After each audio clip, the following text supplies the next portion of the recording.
Brian Powell of I Run Far here with Hillary Allen before the 2021 Madeira Island Ultra Trail. How are you, Hillary? Doing great. Thanks for meeting me here. Yeah. Well, really rough. It's a beautiful, cool but pleasant day here in Machico, Madeira. Yeah, right by the finish line. Yeah. Quite literally 10 yards to our 10 meters to our side here. You've been here for a little while on Madeira. What's it been like? Yeah. So, you think about a tropical island pretty close to Morocco, that it would be, this paradise. It's actually been kind of cold. And that's up high, right? Some of the tallest peaks here are about 1,800 meters. So, I mean, not too terribly high, but it's actually quite cold. Mm-hmm. So that's the thing that I've been most surprised by, that I've definitely used my rain jacket pretty much every day, either to stay warm or protect me from the precipitation. I mean, it's humid, but it's beautiful. It's a very nice island vibe. Beautiful scenery. Has it been nice getting to have a feel of the course and the weather conditions? Yeah, honestly, that's something I'd love to do, to see the course, but not too much of it, right? There's to leave something to be anticipated for the race. But it's cool to get a feel for just the different kind of ecosystems that you go through. It's incredibly different from one side of the island. We're kind of on the south side to the north side where the race starts, and then going up over the peaks, we go through some incredibly different ecosystems. It's really cool. Nice. It is they say 4 seasons on one island at a given time. So yeah, and maybe in the course of an hour. or the race for sure. I mean, it's a midnight start, goes up high early on the north side, which is kind of the wetter side as well. You got to be prepared for that, and then it could be baking here in Machico in the afternoon. Yeah, I've noticed that actually, just even from just the course of a day, doing a run up high and then coming down below, and just the differences. Either it's super hot in one place and cold in the other. So it'll be interesting for the race to be prepared for some more Colorado weather than I expected. Some layering perhaps is in order? I would think so. Yeah, and it's so wet. Obviously, I'm not quite as used to the humidity from Colorado. As you know, we have 0%, and here it's more 80. So if it's really hot, it could be really hard to cool down, but then also you can get cold. Yeah. So it'll be a challenge. Yeah, but you've had a challenging couple of years, more than a couple now, I guess. Rewinding a little bit, you had a great race in 2019, taking second at TDS. How did that feel? Oh man, that was probably just one of the highlights, I think, of my obviously athletic career, but just I think life, because just to come back from something that I've come back from, working so hard, and then to get on the start line feeling healthy and happy to be there, just ready for a new challenge.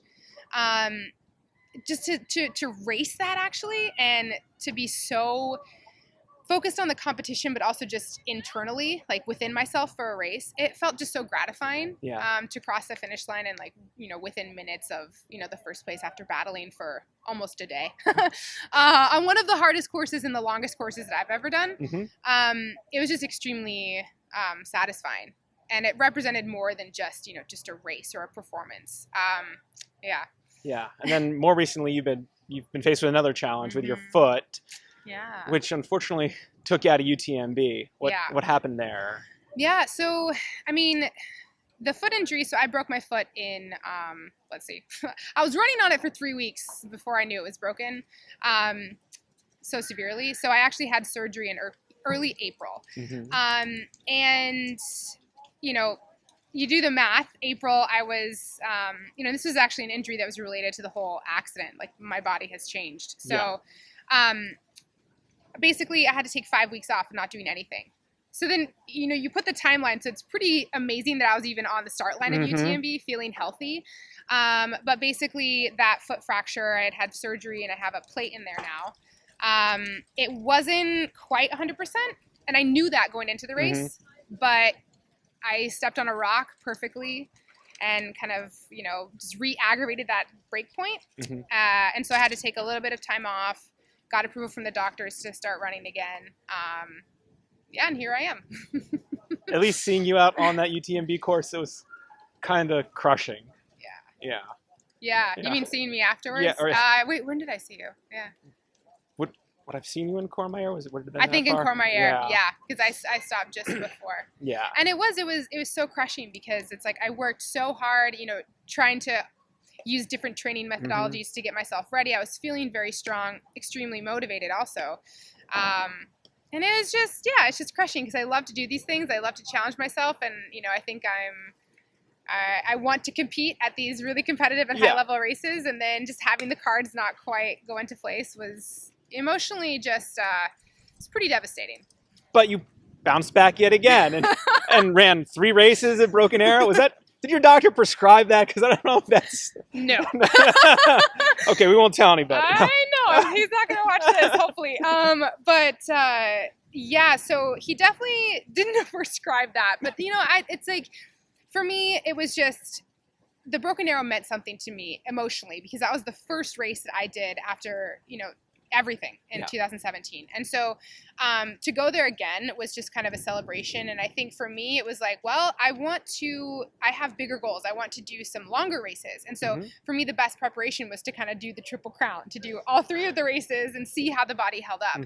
And, you know, kind of once I was able to, you know, really push myself and actually really race those 3 races, it was kind of like, okay, like I think this is some momentum. And not only emotionally, but also just physically. And I just kind of took it from there and took that momentum into kind of the next training block. And it was after that race that I decided to put MIUT on the calendar. Okay. So it wasn't there before. It was No, it was after. Yeah. Got it. And so you're feeling healthy and strong and ready to go? Yeah. I mean, obviously, I think these races, they're humbling. I mean, they're hard, regardless of the competition, but just the course itself.